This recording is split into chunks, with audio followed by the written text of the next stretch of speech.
7월 7일 월요일 경건의 시간을 갖도록 하겠습니다. 기도하겠습니다. 만물을 창조하시고 다스리시는 주님, 세상의 위협과 고난 속에서도 흔들리지 않고 오직 기도로 주님의 주권을 선포했던 초대교회의 그 뜨거웠던 영성이 저희 가운데서도 불타오르기를 간절히 소망합니다. 이 아침 주님 앞에 설 수 있도록 역사하여 주시고 사람의 권세가 아닌 주님의 전능하신 손길이 모든 것을 주관하심을 분명히 보게 하여 주시옵소서. 성령의 충만함으로 무장하여 두려움 없이 주님의 말씀을 증언하는 담대한 공동체가 되게 하여 주시옵소서. 예수 그리스도 이름으로 기도드립니다. 아멘. 사도행전 4장 23절부터 31절까지 말씀을 보겠습니다. 같이 읽습니다.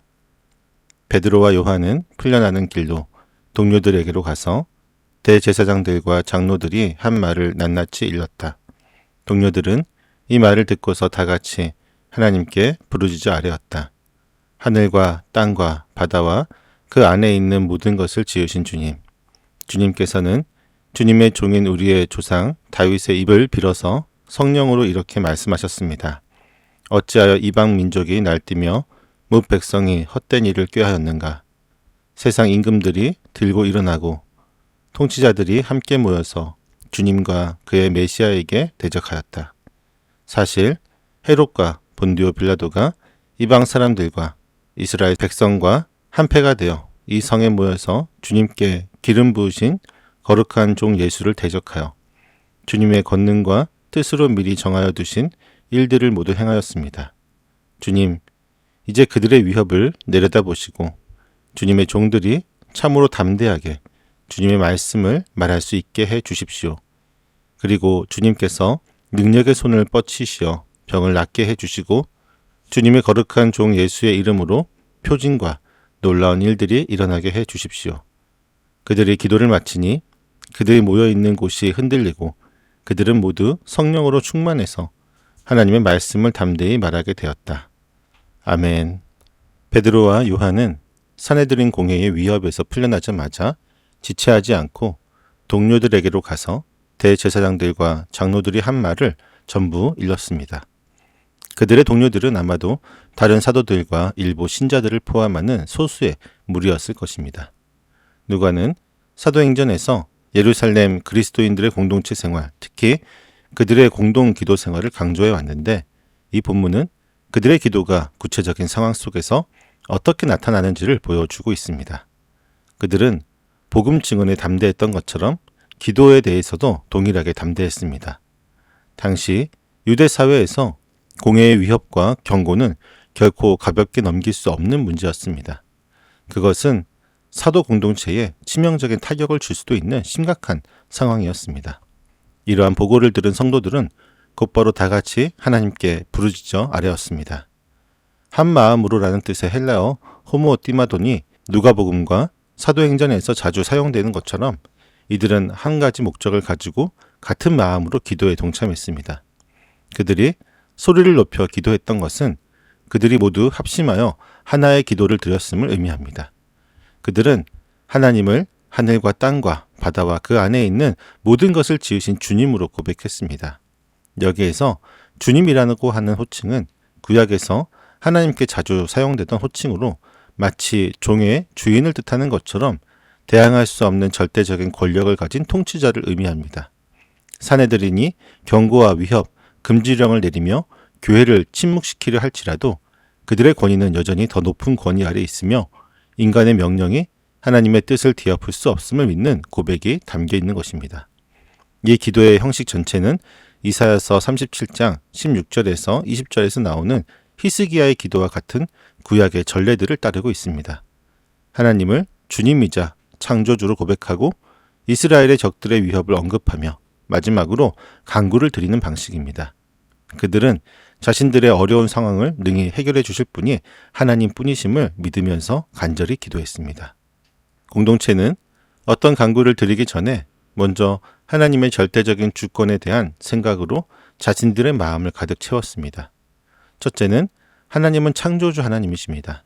그들은 하나님을 하늘과 땅과 바다와 그 안에 있는 모든 것을 지으신 분으로 고백했습니다.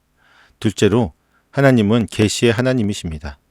그들은 하나님께서 주님의 종인 우리의 조상 다윗의 입을 빌려서 성령으로 이렇게 말씀하셨습니다라고 고백하며 이미 주전 1세기부터 메시아적인 예언으로 인식되었던 시편 2편의 말씀을 상기했습니다. 이 시편은 이방 민족이 날뛰며 무백성이 헛된 일을 꾀하였는가, 세상의 임금들이 들고 일어나고 통치자들이 함께 모여서 주님과 그의 메시아에게 대적하였다라고 예언하며 세상의 그리스도를 대적할 것을 미리 알려주었습니다. 셋째, 하나님은 역사의 하나님이십니다.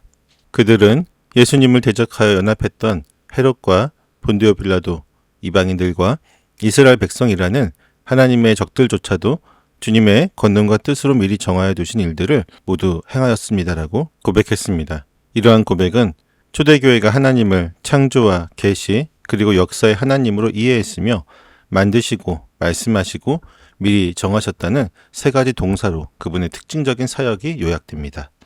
이처럼 하나님에 대한 분명한 이해로 자신들의 시야를 명확히 하고 그분 앞에서 겸손해진 후에야 그들은 비로소 간구를 드릴 준비가 되었습니다. 악한 세력의 행동이 하나님의 뜻을 이룬 것이라 할지라도 그들에게 죄가 없는 것은 아니며 그들은 분명히 자신의 죄에 대한 책임을 져야 합니다. 한편 하나님의 예정은 신자들이 어려운 상황 속에서도 안심할 수 있게 합니다. 신자는 하나님께서 악한 자들의 계획을 미리 아시고 그 가운데서 선을 이끌어내셨다는 사실로 인하여 두려워하지 않고 담대할 수 있습니다. 인간의 모든 분노와 계략에도 불구하고 하나님의 목적은 반드시 성취가 됩니다. 그것은 그리스도 안에서 이루어졌고 이제 공회 안에서 사도들에게도 그대로 적용되고 있습니다. 공동체는 이제 자신들의 간구로 나아갑니다. 그들의 첫 번째 간구는 하나님께서 그들의 위협을 내려다 보시고 있음을 믿고 기도합니다. 이 기도는 자신들을 위협하는 세력들이 심판받기를 구하는 것도 아니고 위협이 사라져 교회가 평화와 안전을 유지하기를 간구하는 것도 아닙니다. 그들은 하나님께서 자신들을 향한 위협을 인지하시고 기억해 주시기를 아랠 뿐입니다. 둘째로 그들은 하나님께서 주님의 종들이 참으로 담대하게 주님의 말씀을 말할 수 있게 해 주십시오라고 간구합니다. 이는 공회의 금지령에 위축되지 않고 그들의 위협에도 불구하고 두려워하지 않으며 복음을 전할 수 있는 영적인 용기, 곧 담대함을 구한 것입니다. 셋째로 그들은 하나님께서 능력의 손을 뻗치시어 병을 낫게 해주시고 주님의 거룩한 종 예수의 이름으로 표징과 놀라운 일들이 일어나게 해주십시오라고 기도합니다. 그들의 요구는 하늘에서 불이 떨어지는 것과 같은 복수나 파괴의 기적이 아니라 자비와 긍휼의 기적이었습니다. 더욱이 말씀과 표징은 언제나 함께합니다. 표징과 기사들은 담대히 선포되는 말씀을 확증하는 역할을 합니다. 나면서부터 걷지 못하는 사람을 고친 기적은 그들을 사내들인 앞에 서게 하는 일련의 사건들을 촉발했습니다. 그 치유는 위협에서 그들을 벗어나게 하지 않았고 오히려 위험을 불러왔습니다. 그러나 동시에 그 치유는 솔로몬 행각에서 베드로의 설교를 듣고 말씀의 믿음으로 반응하게 하는 계기가 되었습니다. 공동체가 기도했던 것은 바로 이것이었습니다. 곧 말씀의 권위를 뒷받침하던 많은 표징과 그 말씀을 담대하게 선포할 수 있는 더 큰 용기를 구한 것입니다. 그들은 이러한 기도의 결과가 더 큰 바퀴로 이어질 수 있다는 사실도 분명히 알고 있었습니다. 그들의 연합되고 진실한 기도에 대한 응답으로 놀라운 일들이 일어났습니다. 첫째, 그들이 모여있는 곳이 흔들렸습니다. 크리소스톰은 이에 대해서 그것이 그들을 더욱 흔들리지 않게 만들었다고 말합니다. 아마도 천둥이나 지진과 같은 흔들림이었을 것입니다. 이는 그들에게 하나님의 임재와 기도에 대한 응답을 실제적으로 느끼게 했습니다. 둘째, 그들은 다시 한번 모든 성령 충만함을 잊게 되었습니다. 이는 두 번째 오순절 경험이 아닙니다. 그들은 이미 성령을 받았습니다. 성령은 이미 사내들인 앞에서 베드로와 요한에게 강력하게 역사했습니다. 이것은 새로운 충만함, 곧 삶과 증언 속에서 성령의 능력과 임재를 새롭게 인식하고 부여받은 것입니다. 이는 일시적인 황홀경의 발현이 아니라 계속해서 지속될 증언을 위한 새로운 능력의 부여였습니다. 셋째로 그들은 자신들의 구체적인 요청에 대한 응답으로 하나님의 말씀을 담대히 말하게 되었습니다. 오늘 본문은 우리에게 고난과 위협 앞에서 어떻게 반응해야 하는지에 대한 분명한 이정표를 제시합니다. 초대교회는 어려움을 혼자 감당하지 않고 믿음의 공동체 안에서 솔직하게 나누었으며 하나님의 절대적인 주권을 온전히 인정하고 사명을 감당할 담대함을 간절히 구하는 기도를 드렸습니다. 그리고 그 기도에 응답하신 하나님은 그들을 성령으로 충만하게 하시고 세상의 어떤 위협에도 흔들리지 않는 담대한 증인으로 굳건히 세우셨습니다. 우리의 삶과 우리가 속한 교회 공동체 안에서도 이러한 초대교회 영적인 유산이 강력하게 계승되기를 소망합니다.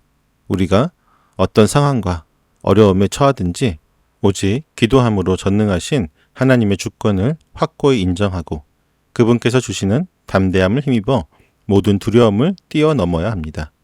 성령 충만함으로 무장하여 복음을 증언하는 사명을 멈추지 않고 주님 오시는 그날까지 담대한 신앙의 길을 걸어갈 수 있어야 합니다. 우리의 담대한 기도가 세상을 변화시키고 하나님의 영광을 드러내는 통로가 되기를 소망합니다. 기도하겠습니다. 저희의 참된 피난처 되시는 하나님, 초대교회가 어려움 가운데서도 오직 주님의 절대적인 주권을 인정하며 합심하여 기도하고 그 결과 성령 충만함으로 담대히 복음을 전했던 영적인 유산을 깨닫게 하시니 감사합니다. 때로 세상의 위협과 박해 앞에서 저희의 믿음이 흔들리고 담대함을 잃었던 연약함을 고백하오니 긍휼을 베풀어 주시옵소서. 성령의 능력을 부어주신 하나님, 저희가 어떤 고난과 위협에 처하든지 믿음의 공동체 안에서 솔직하게 어려움을 나누고 한마음으로 기도하게 하옵소서.